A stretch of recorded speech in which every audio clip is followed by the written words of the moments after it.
Bonjour à toutes et à tous. Merci de vous être inscrits pour ce webinaire dédié à la sécurité informatique et les différentes mesures à prendre pour vous sécuriser dans votre établissement. Donc nous avons, tout d'abord je suis Frédéric Hull, directeur des systèmes d'information de la Fédération nationale des OGEC. Donc nous avons choisi de mettre en place ce webinaire aujourd'hui car nous observons depuis le début de la crise sanitaire une montée en puissance des cyberattaques dans notre environnement, du fait de plusieurs raisons. Tout d'abord, évidemment, les usages qui se sont renforcés au niveau du digital et notamment au niveau du travail à distance, le déploiement de nouvelles solutions numériques qui ont été très utiles depuis le début de la crise sanitaire, mais qui ont été mises en place sans nécessairement prendre en compte tous les éléments liés à la sécurité des données.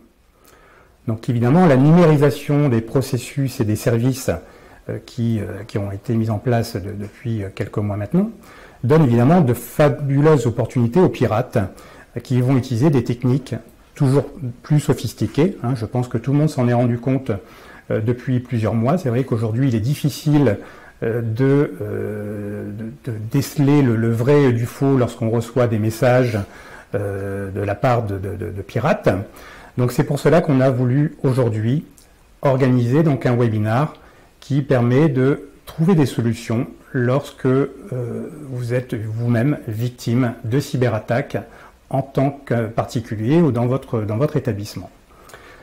En avril de cette année, nous avions déjà organisé une journée digitale que l'on a appelée Easy Day, dans laquelle nous avions déjà fait intervenir des responsables de l'ANSSI, l'Agence nationale de la sécurité des systèmes d'information, ainsi que des experts privés, cette fois-ci avec un angle plutôt prévention. Ces différents intervenants vous avez expliqué comment éviter d'avoir des problèmes et comment justement détecter les cyberattaques avant d'être impactés. Pour le webinaire d'aujourd'hui, nous avons choisi un angle plutôt, cette fois-ci, quelles sont les premières mesures à prendre lorsqu'un événement comme celui-ci, lorsqu'un sinistre a malheureusement été occasionné par une faute d'inattention ou par mégarde. Donc c'est vraiment l'objet du webinaire d'aujourd'hui. Alors petit rappel quand même, si vous n'avez pas pu participer à l'Easy Day au mois d'avril de cette année, vous pourrez les retrouver, les trois interventions sur ce sujet, vous pourrez les retrouver sur la plateforme FDO Live. Alors, pour ce webinaire, nous vous proposons de vous apporter des solutions lorsqu'un sinistre n'a pas pu être évité. Et pour répondre à ces problématiques, nous avons fait appel à un organisme qui est en charge de ce sujet en France, dont nous vous parlons régulièrement dans nos publications, que ce soit le MAC des OGEC ou sur nos sites internet Isidore, FNOGEC, qui est cybermalveillance.gouv, qui sera aujourd'hui représenté par Laurent Verdier, que je remercie pour sa présence.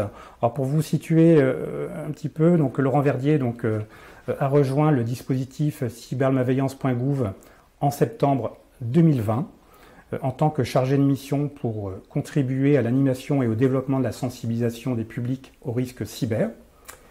En tant qu'officier de police, vous avez été mis à la disposition de ce dispositif par le ministère de l'Intérieur. Vous avez alors mis à profit votre expertise en matière de cybercriminalité et votre expérience acquise dans ce domaine depuis 2002 à la brigade d'enquête sur les fraudes aux technologies de l'information de la préfecture de police, Tout à fait. À la direction centrale du renseignement intérieur, puis au sein du centre cyberdéfense de l'ANSSI.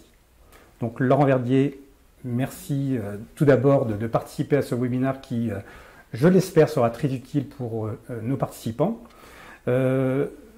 Je vous informe qu'il y a des questions que vous pourrez poser suite à l'intervention de Laurent Verdier à la fin de cette intervention, dans une demi-heure à peu près. Donc n'hésitez pas à poser les questions, même si elles vous semblent idiotes, elles ne seront jamais idiotes, donc n'hésitez pas à poser vos questions.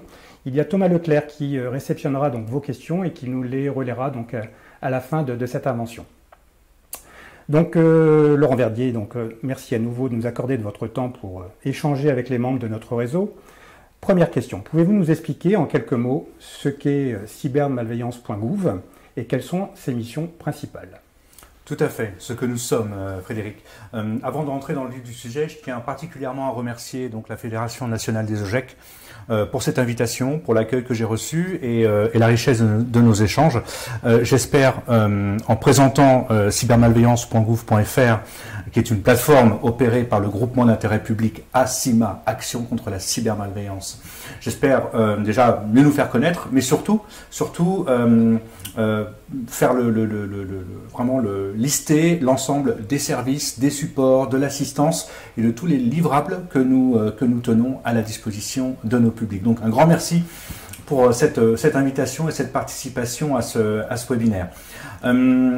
Nous avons été initiés par la stratégie nationale pour la sécurité du numérique en 2015. Pourquoi? Tout simplement parce qu'à l'époque, concernant le grand public, les PME, les TPE, ainsi que les petites collectivités territoriales, il y avait, si vous me passez l'expression, un trou dans la raquette par rapport à trois types de missions. La première, c'était pouvoir proposer à ces publics une assistance concrète, pratique, immédiate, si ceux-ci étaient victimes d'une attaque cyber.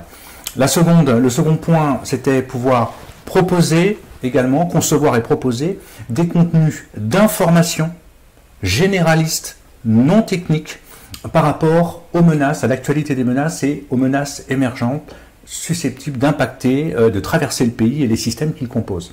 Et enfin, troisième mission, observer la menace et le risque numérique de manière à consolider ces éléments statistiques et les faire remonter à nos autorités pour mieux orienter les politiques publiques dans ce domaine.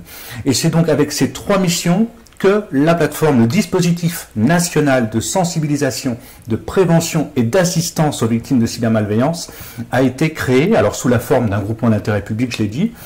Nous avons été incubés pendant un peu plus d'un an et demi par l'ANSSI, que vous avez cité tout à l'heure, l'Agence nationale de la sécurité des systèmes d'information, en copilotage avec le ministère de l'Intérieur. La plateforme cybermalveillance.gouv.fr a officiellement été lancée en octobre 2017. Nous clôturons donc de quelques semaines 4 ans d'existence. 4 ans intenses, faits de défis, de périodes très particulières comme on a pu notamment connaître en 2020 avec les confinements successifs et l'amplification sans commune mesure de nos activités numériques, qu'elles soient personnelles ou professionnelles. Et au-delà de ça, effectivement, nous avons construit et amélioré en continu cette plateforme qui est vraiment le pivot central de ce dispositif. Alors concrètement, comme on l'a évoqué tout à l'heure, un groupement d'intérêt public, c'est une forme flexible, collaborative, qui nous permet, au travers de 4 collèges qui en partagent la gouvernance, donc un collège composé des autorités publiques, des pouvoirs publics, avec les services du Premier ministre, l'ANSSI bien sûr, le ministère de l'Intérieur, les Finances, l'Éducation nationale, la Justice et plus récemment le ministère des Armées. Un collège où sont représentées les instances professionnelles de nos prestataires informatiques référencé sur la plateforme, et je reviendrai plus tard sur ce qu'est un prestataire référencé.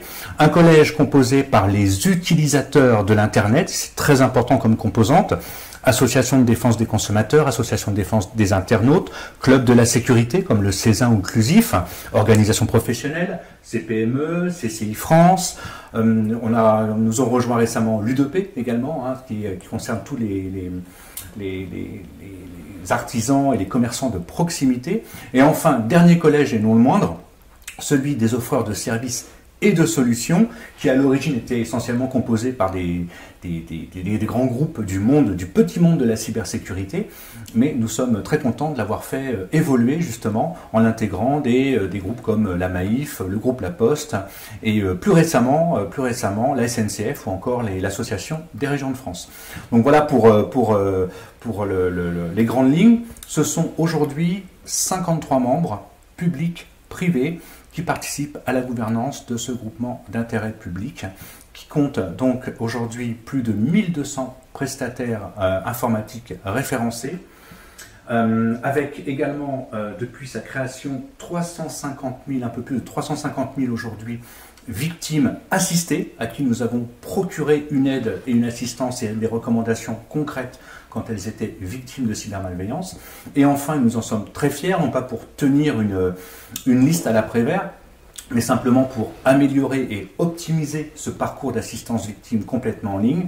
Plus de 47 cybermalveillances identifiées, répertoriées, rentrées au fil de l'eau dans ce parcours d'assistance, associées à plus de 425 conseils et recommandations que nous procurons, que nous communiquons à la victime en fonction du type de cybermalveillance dont elle a été, justement, par laquelle elle a été impactée. Voilà pour l'essentiel de ce que nous sommes. Très bien. Je crois d'ailleurs que vous aviez des diapositives là, pour illustrer vos propos. Tout à fait. Donc voilà, ça reprend très rapidement les grandes missions qui sont les nôtres, au bénéfice, je le répète, c'est important, du grand public, donc des particuliers, des PME, des TPE, ainsi que des petites collectivités territoriales. Les chiffres que j'ai cités, avec bien entendu ces 350 000 victimes.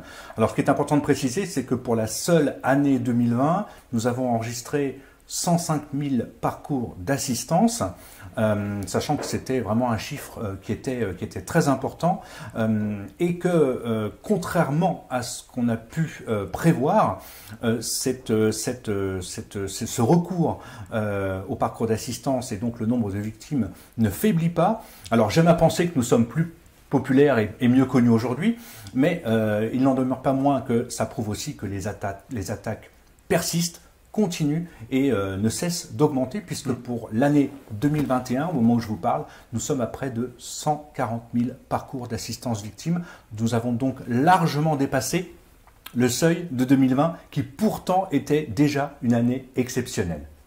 Et enfin voilà, une dernière slide pour rendre hommage à nos membres que nous sollicitons très régulièrement, et j'y reviendrai un petit peu après, parmi les projets que nous avons montés depuis notre création, donc que nous sollicitons très régulièrement au travers de groupes de travail, et qui nous soutiennent également dans le cadre de nos opérations de sensibilisation. Voilà, donc c'est important de le dire, et ils partagent avec nous ces valeurs communes. Très bien, merci pour cette présentation. Je pense que nos participants maintenant vous connaissent un peu mieux. C'est vrai que ce n'est pas forcément évident de bien distinguer les rôles aujourd'hui des différentes instances, que ce soit l'ANSSI, l'ACNIL et maintenant vous depuis quelques années, donc cybermalveillance.gouv.fr. Donc on y voit un petit peu plus clair. Maintenant, la question que tout le monde se pose, puisque c'est vrai qu'on est passé d'une phase en 10 ans où on considérait que la cybercriminalité, les cyberattaques ne concernaient que les autres, que ça n'arrivait pas à soi. C'est vrai qu'on est passé maintenant dans une phase où on connaît maintenant quelqu'un dans son entourage qui a été lui-même victime d'une cyberattaque. Donc on a beaucoup de solutions pour s'en prémunir, donc on a des bonnes pratiques peut-être que vous nous rappellerez tout à l'heure. En revanche, ce que l'on sait moins, c'est comment réagir une fois que l'attaque ou quelqu'un est victime d'une attaque. Donc c'est surtout là-dessus où on voulait vous entendre aujourd'hui, Monsieur Verdier. Donc voilà, quelles sont les solutions que vous pouvez nous apporter ?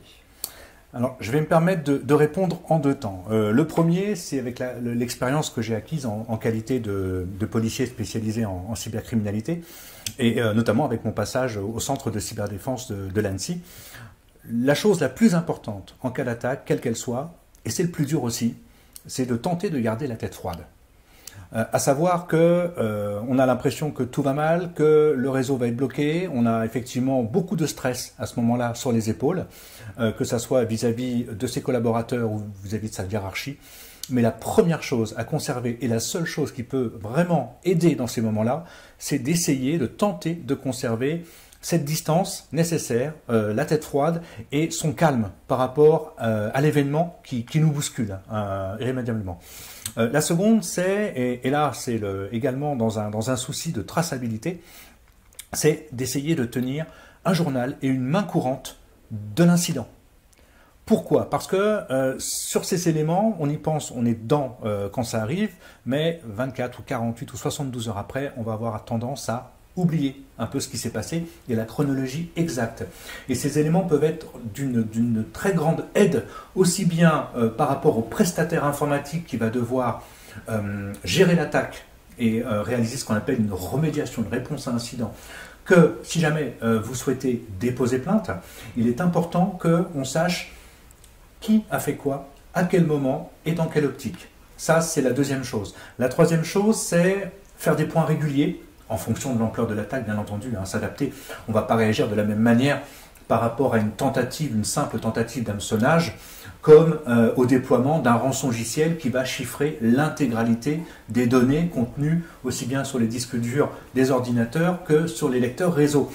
Donc s'adapter, mais dans la mesure du possible, communiquer, diffuser l'information et quotidiennement décider de ce qui peut être fait pour le lendemain, déjà résumer ce qui a été fait dans la journée et se projeter un petit peu le lendemain avec les partenaires concernés, en l'occurrence le prestataire référencé.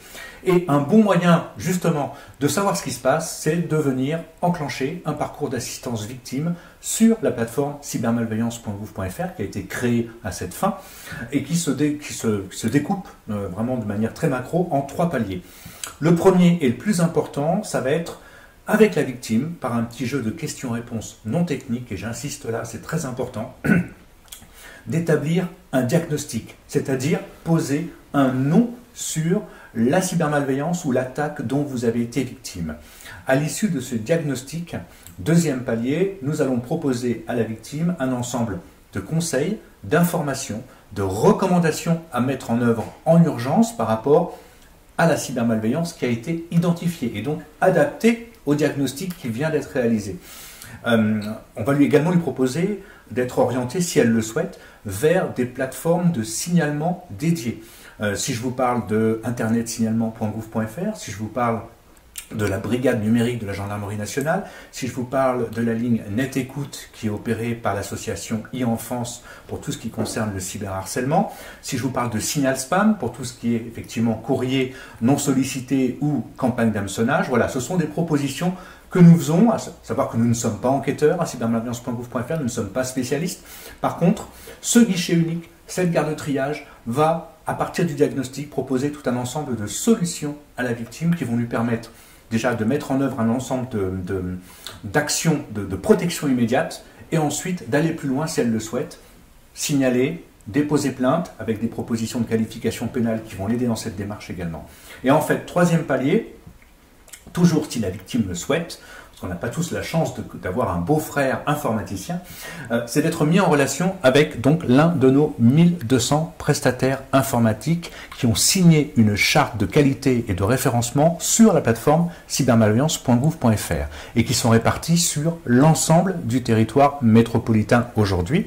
Donc ça consiste tout simplement à se voir proposer une mise en relation dans le cadre d'une transaction commerciale tout à fait habituelle. Nous ne nous substituons pas à cette transaction commerciale, simplement nous assurons que le prestataire concerné est à proximité du domicile ou du siège de la victime et qu'il s'est engagé à un certain nombre de pratiques de qualité et de transparence vis-à-vis de la victime en matière d'accueil, de transparence des opérations, de sensibilisation et d'accompagnement d'orientation vers un dépôt de plainte, toujours si la victime le souhaite. Et enfin, dernier temps, mais qui est invisible un petit peu aussi bien pour les parties prenantes, pour les prestataires que pour les victimes, des remontées que nous demandons côté victime, si jamais, et pour l'instant je touche du bois, ça n'est jamais arrivé, il y a eu un problème quelconque avec le prestataire référencé, et côté prestataire, nous demandons des remontées d'éléments techniques anonymisés de manière à améliorer notre connaissance, notamment sur les menaces émergentes.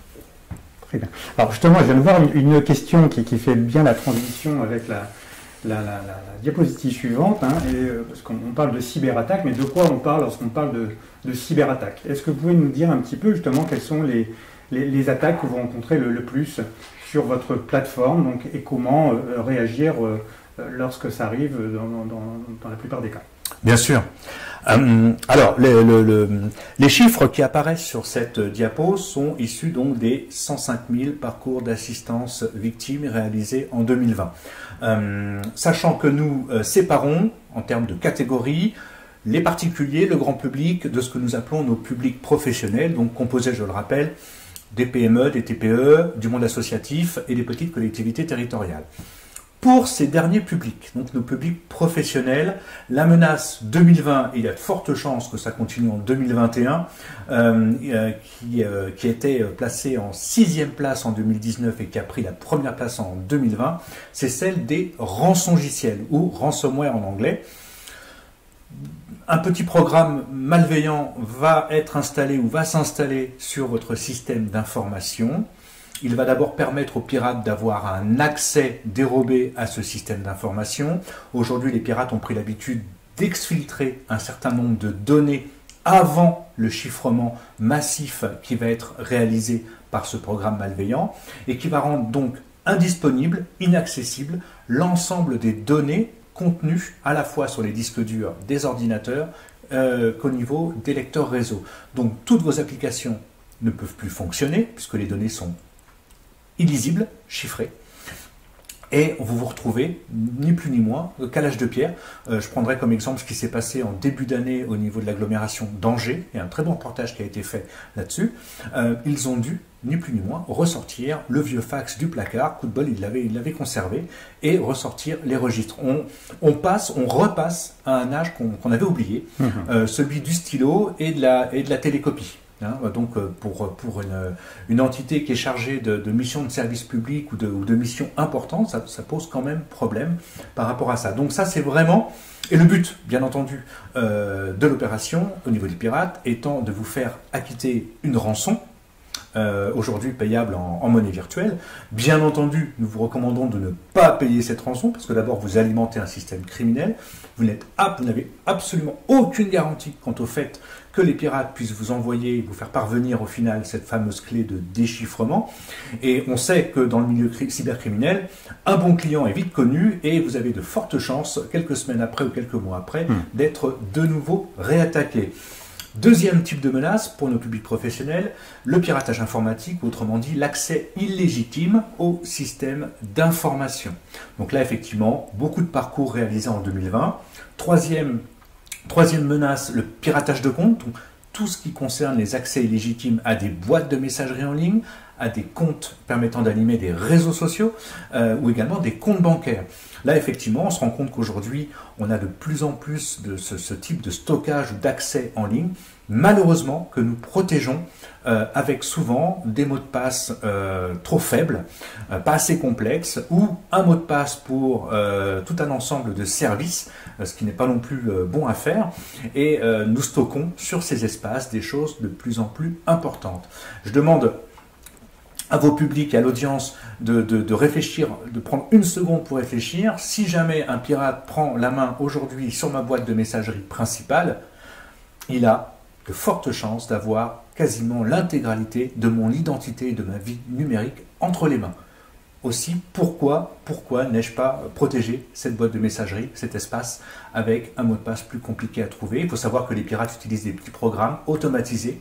On appelle ça des attaques, des programmes qui déploient les attaques par incrémentation ou par dictionnaire, et que si on se contente de prendre soit une date de naissance, soit un prénom trop commun, ce genre d'attaque peut révéler et trouver le mot de passe en à peine quelques secondes. Donc il faut vraiment mûrir sur ces sujets et tenter de complexifier un petit peu la tâche aux pirates. Les enjeux sont vraiment importants.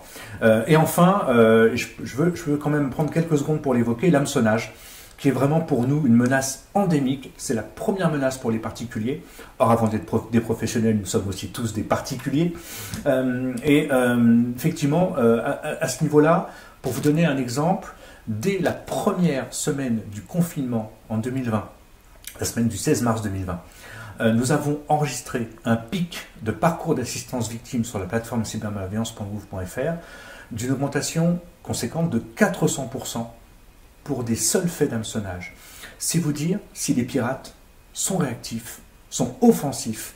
Ils n'ont pas attendu ni 15 jours, ni 3 semaines pour s'adapter, un, au confinement, et deux, pour repeindre tout leur message, leur mail d'hameçonnage aux couleurs de la crise sanitaire. Je ne sais pas si vous vous rappelez, Frédéric, si je vous parle de fausses primes Covid pour les entreprises, si je vous parle de faux sites de gants et de gel, si je vous parle de faux sites d'attestation de déplacement, même l'application anti-Covid a été victime d'un mail d'hameçonnage dans le sens où les pirates transmettaient un lien soi-disant pour la mettre à jour ou la télécharger qui correspondait à un lien malveillant. Donc voilà, on a affaire à des gens qui sont ultra réactifs, qui sont résolus et qui se sont parfaitement adaptés à l'amplification, à ce changement que nous avons connu, cette accélération que nous connaissons depuis mars 2020. Très bien. Merci pour toutes ces informations. Hein. C'est vrai que finalement, la seule solution, finalement, c'est d'être de plus en plus vigilant. Hein, comme vous le dites, les messages que l'on reçoit sont maintenant de plus en plus sophistiqués, avec un bon français, ce qui n'était pas encore le cas il y a peut-être 1 an ou 2. Aujourd'hui, il est difficile de voir le vrai du faux. Hein, donc, toujours plus de vigilance. Regardez qui vous adresse un message. Comme l'on disait tout à l'heure, donc mettre des mots de passe toujours plus forts, plus complexes dans vos applications. D'ailleurs, dans le Mac des OGEC du mois précédent, on a mis un article justement dans le cadre du mois de la cybersécurité, hein, donc au mois d'octobre, vous rappelant un petit peu les différentes règles pour mettre en place des mots de passe forts. Hein, donc voilà. Donc on a la partie hameçonnage là qu'on voit à l'écran. Hein, donc, qu'est-ce que vous pouvez nous dire sur la façon justement de l'éviter? Alors, j'aimerais insister sur un point par rapport à cette diapo. C'est la dernière mention, qui est une évolution récente que nous connaissons aujourd'hui tous, malheureusement. Elle a émergé en deuxième partie 2020. Les attaquants s'adaptent également à nos habitudes de vie, et notamment de nomadisme. Aujourd'hui, en produisant des campagnes, en multipliant les campagnes d'hameçonnage par SMS. Alors c'est redoutable à plus d'un titre. D'abord, nous sommes en général en déplacement. Il est moins facile sur un terminal, sur un téléphone portable ou une tablette de procéder à des vérifications sur la légitimité de l'émetteur de ce message-là. Donc effectivement, on trouve vraiment on voit ici vraiment la capacité des attaquants à s'adapter à nos habitudes et surtout à faire en sorte que nous ne puissions pas être moins en mesure d'attester ou de vérifier. Il faut le dire, c'est quand même plus facile de le faire sur un ordinateur de bureau que de vérifier la légitimité d'un SMS alors qu'on est dans la rue, dans le métro ou en déplacement à l'extérieur. Par rapport au piratage de compte, effectivement, ça on le dit aussi, hein, c'est tout comme l'hameçonnage, c'est une méthodologie d'attaque qui permet aux attaquants de récupérer des éléments qui derrière vont leur offrir la possibilité de procéder à d'autres cybermalveillances et notamment à votre insu, puisque on a même vu des gens qui stockaient sur leur boîte de messagerie leurs fichiers d'identifiant et de mot de passe. C'est vous dire qu'à partir du moment où un attaquant possède ça, il possède l'intégralité, quasiment l'intégralité, de votre vie numérique. Par rapport au rançongiciel, bien entendu, une menace très prégnante par rapport à nos publics professionnels. Il faut savoir que dans de nombreux cas, l'hameçonnage sert de porte d'entrée, hein, ou des services informatiques qui ne sont malheureusement plus utilisés, mais qui restent activés et qui permettent aux pirates d'exploiter des vulnérabilités sur ces services qui ne sont pas mises à jour. Donc là aussi, il y a toute une pédagogie à acquérir et j'aimerais en profiter pour préciser que contrairement aux tendances des années précédentes, 2020 et 2021 ont vraiment vu les attaquants avec ce type de cybermalveillance cibler précisément les publics professionnels. À croire que les particuliers ne les intéressent plus ou peu. Et là, il n'y a pas d'autre issue.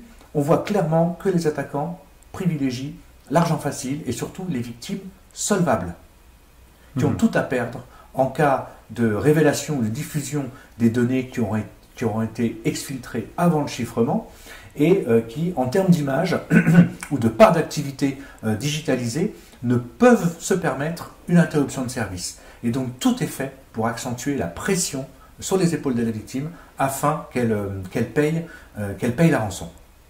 Voilà On peut peut-être rappeler d'ailleurs la précaution à prendre justement pour éviter de ne pas avoir la possibilité de s'en sortir lorsqu'on était victime d'un rançon logiciel, de rappeler l'importance des sauvegardes. Des sauvegardes, alors des sauvegardes, on pourrait y revenir après par rapport à nos recommandations bien sûr, des sauvegardes régulières sur des supports adaptés, dont on teste régulièrement les opérations de restauration, parce qu'il n'y a rien de pire, bien entendu, de faire des sauvegardes régulières et le jour où on en a besoin de se rendre compte que pour une question de format, de support, de système, on est dans l'incapacité de réaliser cette sauvegarde correctement.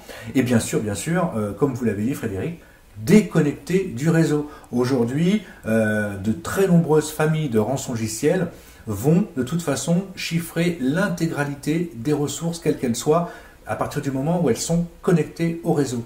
Donc ne pas laisser ces sauvegardes connectées. Et après, déterminer des rythmes de sauvegarde adaptés bien entendu à la valeur des données et à l'activité. Très bien, merci Laurent. Alors justement, pour poursuivre un petit peu sur ces recommandations, donc c'est vrai qu'aujourd'hui on relaie beaucoup d'informations via nos publications, donc les informations provenant de la CNIL, de l'ANSSI et bien évidemment de cybermalveillance.gouv.fr. Donc sur notre application, donc notre plateforme Isidore, donc on a une application qui s'appelle Easydata justement qui est destinée à relayer ces informations. Mais est-ce qu'il y a des supports ou est-ce que vous avez des conseils que vous pourriez donner ou qu'on peut trouver actuellement sur votre site internet à destination de nos établissements? Bien sûr. On a en fait trois types on travaille sur trois axes principaux. Le premier, je l'évoquais en début d'intervention par rapport à nos missions, c'est vraiment le fait aujourd'hui de ne pas attendre d'être victime d'une cybermalveillance pour s'intéresser à la matière, s'informer et se tenir au courant de l'actualité des menaces. Ce que nous permettons à nos publics, dans le sens où nous publions très régulièrement déjà des alertes sur nos réseaux sociaux, majoritairement pour ce qui concerne les mises à jour. Nous en avons publié plus de 40 en 2020. C'est important. Pourquoi? Parce que tout simplement, souvent, pour un faible coût, voire un coût nul en matière de mise à jour logicielle quand c'est prévu par l'éditeur et publié par l'éditeur, on assure quand même un seuil minimum de sécurité, ce qui évite que les attaquants puissent exploiter ce qu'on appelle des vulnérabilités de sécurité dans les logiciels qui sont corrigés un petit peu au fil de l'eau par rapport aux éditeurs et par rapport aux menaces. Ça, c'est très important. La seconde, c'est s'informer. À ce titre, nous produisons des guides très régulièrement avec des membres ou des partenaires. Donc, par rapport à vos publics, j'aurais tendance à conseiller le guide que nous avons coproduit avec BPI France, qui s'adresse aux chefs d'entreprise, donc PME, TPE, mais qui peut tout à fait s'adapter aux fonctions de chef d'établissement. Ce guide est très très bien fait, non technique. Il se découpe en trois parties. Déjà, rappeler la valeur de ce que nous avons aujourd'hui au sein d'un établissement ou d'une organisation ou d'une entreprise, avec une mise en relation avec le risque numérique. Une deuxième partie axée sur les menaces les plus courantes pour les publics professionnels. Et enfin, une troisième partie avec que faire en cas d'attaque. Donc j'invite vraiment vos publics à s'immerger dans ce guide-là, qui est facile d'accès, pragmatique, et dans lequel je pense, je suis même persuadé, les chefs d'établissement peuvent trouver tout un tas d'astuces, de recommandations et d'informations qui leur permettent de mieux appréhender ce domaine, j'ai envie de dire faussement technique. Parce que là, on est au niveau de l'aspect plus stratégique par rapport à l'élan qu'on veut donner à sa structure. Et enfin, troisième chose qu'on a mis en place récemment avec des partenaires comme le MEDEF, comme CPME, comme CCI France, comme les chambres les CEMA, les chambres des métiers de l'artisanat, ainsi que l'U2P, c'est le dispositif Alerte Cyber, partant du principe que si jamais une vulnérabilité grand public est révélée, qu'elle peut être exploitée par les attaquants, que l'éditeur a publié un correctif et que ce correctif peut être facilement mis en œuvre par un béotien, nous relayons, en partenariat technique avec l'ANSSI bien sûr, nous relayons cette alerte aux organisations que j'ai citées, qui les répertorient, qui les renvoient à tous leurs adhérents pour mieux leur permettre et plus rapidement de corriger ces vulnérabilités. Donc ça c'est le grand premier axe, entre guillemets, s'informer, se tenir au courant, écouter les alertes. Le deuxième axe, c'est celui que nous avons développé plus récemment.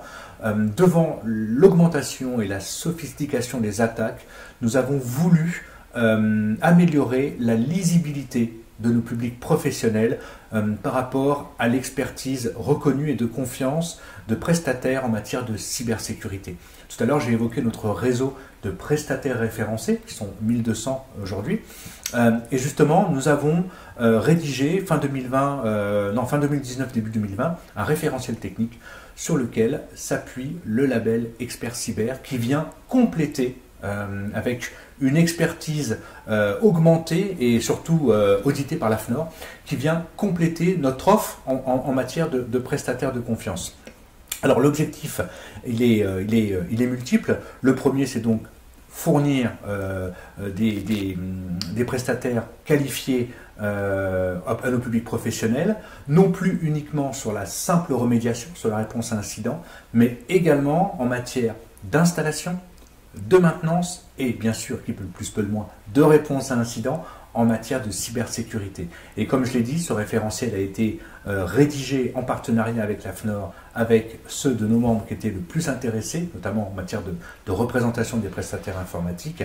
Et là, pour le coup, on est très content. Ce dispositif a été lancé le 18 février dernier, lors des annonces du président de la République sur le volet cyber du plan France Relance. Ils sont un peu plus de 140 aujourd'hui répartis sur l'ensemble du territoire national. Et du coup, dans la suite logique de ce que nous proposions en matière d'assistance, de parcours d'assistance victime, nous avons créé, vous le voyez maintenant sur cette diapo, juste en dessous du parcours d'assistance victime et du diagnostic en ligne, un bouton qui permet d'accéder à un parcours de sécurisation. Donc quand vous êtes professionnel, il n'est plus nécessaire d'être victime d'une cybermalveillance pour venir faire un petit diagnostic rapide, le moins technique possible, et si vous le souhaitez, afin de diagnostiquer un peu ses besoins en matière de cybersécurité et d'être mis en relation avec l'un de ces 140 labellisés experts cyber. Très bien, merci Laurent. Je vois qu'on arrive au temps des questions, sauf s'il y a des choses que vous voulez peut-être rajouter si vous n'avez pas terminé sur le diaporama. Mais bon, peut-être que les questions... Oui, je pense que les questions... On peut peut-être commencer à prendre des questions. Thomas, si tu en as quelques-unes. On a une question vis-à-vis des ransomware. Si on suit une attaque, est-il interdit de payer une rançon? Alors, en France, à ma connaissance, il n'est pas aujourd'hui interdit, illégal en tout cas, de payer une rançon. Maintenant, c'est quand même, et il faut le dire, très fortement déconseillé, pour la bonne et simple raison que, comme je l'ai évoqué tout à l'heure, tout d'abord, en payant une rançon, vous alimentez un système et un écosystème cybercriminel, donc c'est pas forcément inspiré. La seconde, c'est que vous n'avez aucune garantie que les attaquants vont bien entendu jouer le jeu en vous redonnant accès, en vous permettant de remettre vos données chiffrées au clair et de recouvrer ainsi l'intégralité de vos données. Et troisième chose, comme je le dis, et ça je l'ai vécu dans mon ancienne carrière, une victime qui paye et qui joue le jeu et qui est solvable, son nom circule très très vite dans l'écosystème cybercriminel et vous pouvez être quasiment sûr que malheureusement d'autres équipes vont tenter de vous soutirer de l'argent sous peu, que ce soit par cette méthode ou par une autre. Donc attention, vraiment, nous n'encourageons personne à payer ces rançons. Nous préférons plutôt être convaincants dans nos recommandations, notamment en matière, comme ça a été évoqué tout à l'heure, en matière de sauvegarde, de sensibilisation des personnels, parce que souvent, malheureusement, quand un rançongiciel se déploie sur un système d'information d'entreprise, c'est soit qu'un dispositif de sécurité inexistant ou inefficace a été contourné, ou malheureusement qu'un utilisateur, à son insu bien sûr, a permis l'installation de ce logiciel malveillant sur le système d'information. Est-ce que vous pouvez confirmer ou bien revenir sur la façon de contacter un prestataire? Est-ce que vous confirmez d'abord de passer par cybermalveillance.gouv.fr ou est-ce que un tiers, une entreprise, un OGEC peut contacter un prestataire de lui-même? Alors, bien entendu, un OGEC peut contacter un prestataire de lui-même, ça ne pose aucun problème. La mise en relation avec un prestataire référencé ou un labellisé expert cyber que nous proposons au niveau de notre parcours d'assistance victime fait partie de l'offre de services, si je puis m'exprimer ainsi, des services que nous proposons aux victimes, parce que nous partons du principe qu'une victime, elle est dans un état de stress notoire, qu'elle est désemparée et que tout le monde n'a pas la chance de connaître un informaticien ou un prestataire de confiance. Ça fait partie de nos services, mais à aucun moment, nous ne forçons, bien entendu, et c'est pour ça que j'ai insisté tout à l'heure, dans le cadre de la présentation du parcours victime, on est bien d'accord, tout fonctionne sur le consentement de la victime qui est en train de réaliser le parcours. À aucun moment, nous n'obligeons celle-ci à rentrer en relation avec un prestataire référencé ou un labellisé expert cyber pour une victime pro. On a des questions qui nous sont posées, notamment sur vos recommandations en matière de logiciels. Donc on nous pose des questions sur des antivirus qui ont été nommés, notamment Defender de Windows 10, Kaspersky, etc. Est-ce que vous avez des recommandations particulières en matière de logiciels de protection ou est-ce que, selon vous, les logiciels inclus dans Windows, à jour bien sûr, sont suffisants? Alors vous vous doutez bien, c'est une très bonne question, hein, merci. Vous vous doutez bien qu'en qualité de représentant d'un dispositif national et gouvernemental, je ne peux pas me permettre de vous conseiller un produit plutôt qu'un autre. Par contre, recommandation très importante, peu importe le produit, l'essentiel, c'est qu'ils répondent à vos besoins, que ce soit en termes de sécurité, de données à protéger, de sécurité et de périmètre, et ça c'est très important, et surtout en termes d'utilisation. On peut avoir un super antivirus. Si jamais, au grand jamais, on ne le met à jour, ou si on ne comprend rien à son fonctionnement, cet antivirus ne sert à rien. Moi, j'ai récemment changé d'antivirus à titre personnel parce que l'antivirus que j'avais choisi avait évolué et il ne me convenait plus. C'est-à-dire que son fonctionnement m'était devenu complètement opaque. Je ne veux pas fonctionner comme ça. C'est moi qui suis le décideur, c'est moi qui suis le client. J'ai donc décidé de le désinstaller et j'ai recherché et trouvé un autre antivirus qui correspondait mieux à ma manière de fonctionner tout en garantissant un minimum de sécurité sur mes systèmes. Je pense qu'il faut qu'on ait aujourd'hui une relation de ce type-là avec les logiciels quels qu'ils soient. Aujourd'hui, l'offre est quand même assez multiple.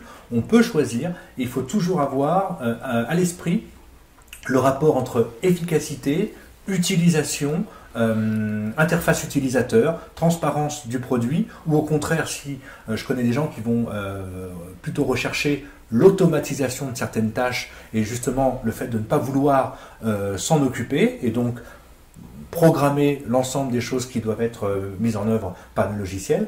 Je le laisse à votre appréciation, mais le plus important, c'est qu'il convienne à votre environnement et surtout à votre manière de l'utiliser. Et je parle sous le contrôle pour le coup de Monsieur Hull, qui pourra peut-être en dire un mot par rapport à ses fonctions. Non, en revanche, de mémoire, il me semble que l'ANSSI justement tient à jour une liste de références.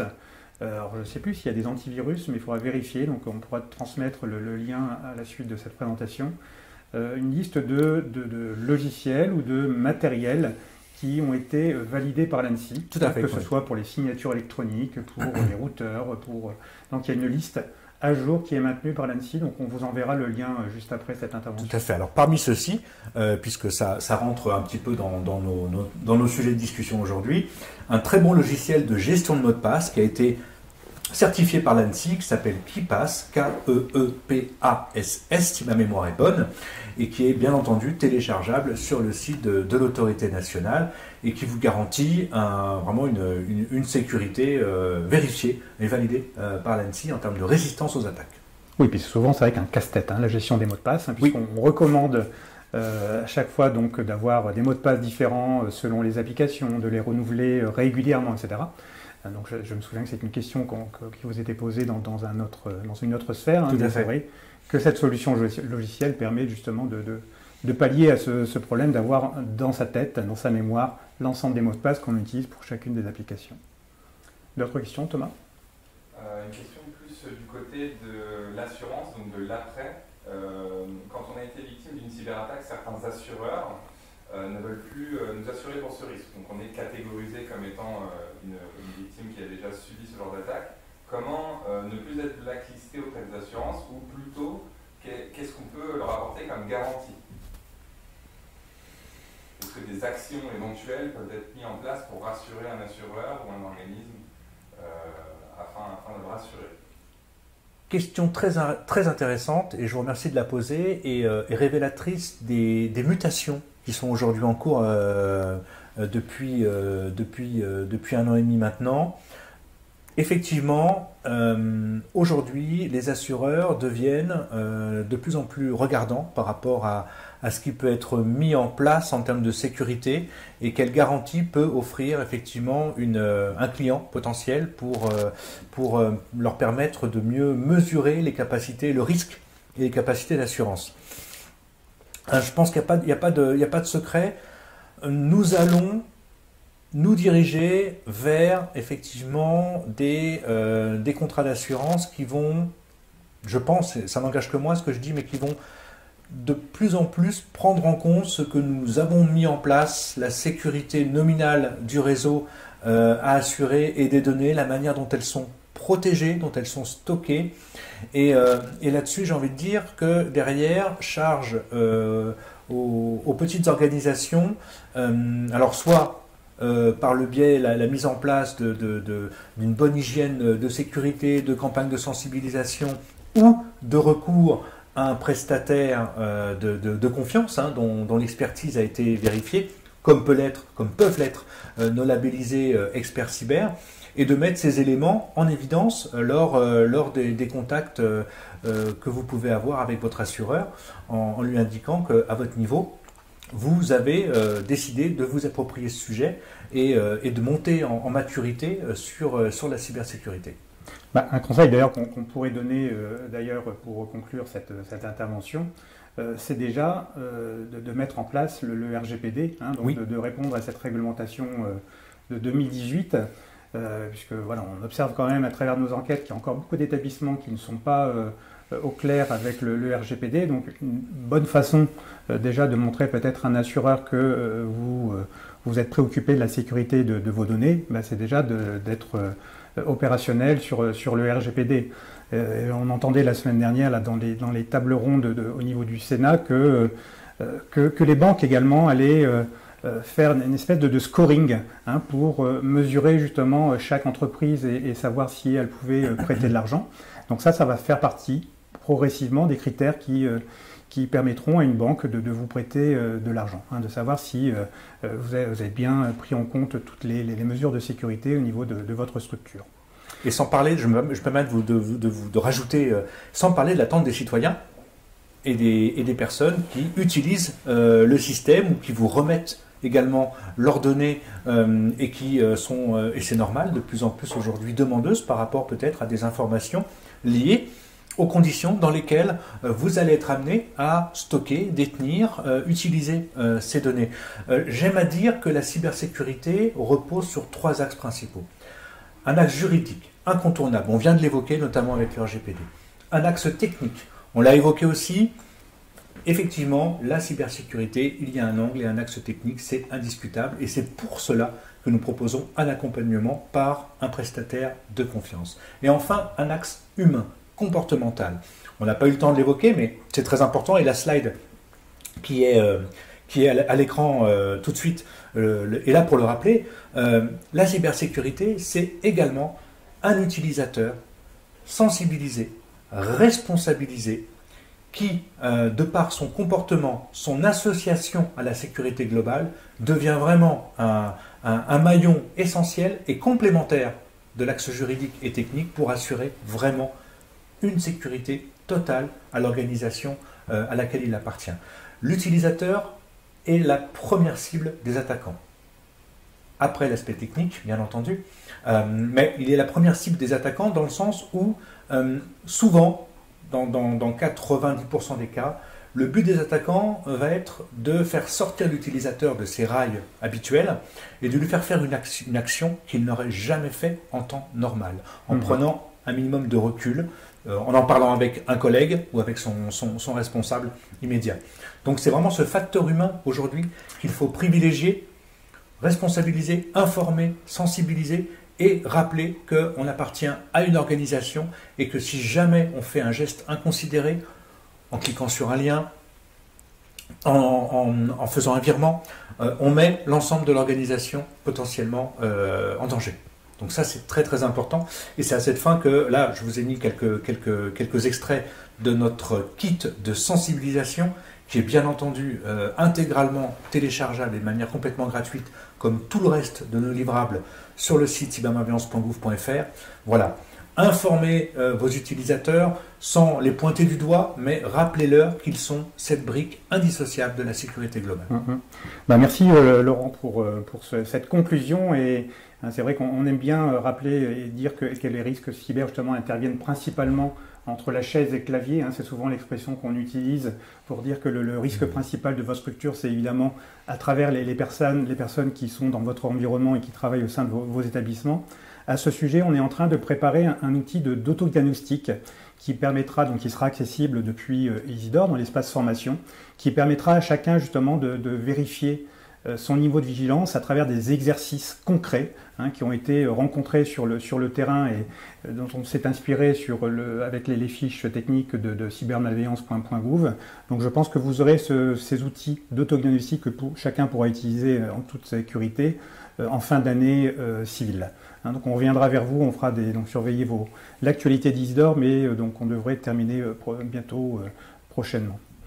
Voilà, donc il me reste encore à vous remercier Laurent, un grand merci pour vraiment ces informations précieuses. Donc je pense que nous avons répondu à la plupart des questions, mais si ce n'est pas le cas, donc on reviendra vers vous s'il reste encore des questions en suspens. Vous pourrez retrouver le replay de ce webinaire donc, sur le site de la Fédération nationale des OGEC. Vous la retrouverez également sur Isidore. Donc j'espère que ça vous a intéressé, que ça a répondu à la plupart de vos questions. Donc il vous reste à vous remercier et puis à vous dire au revoir, à bientôt.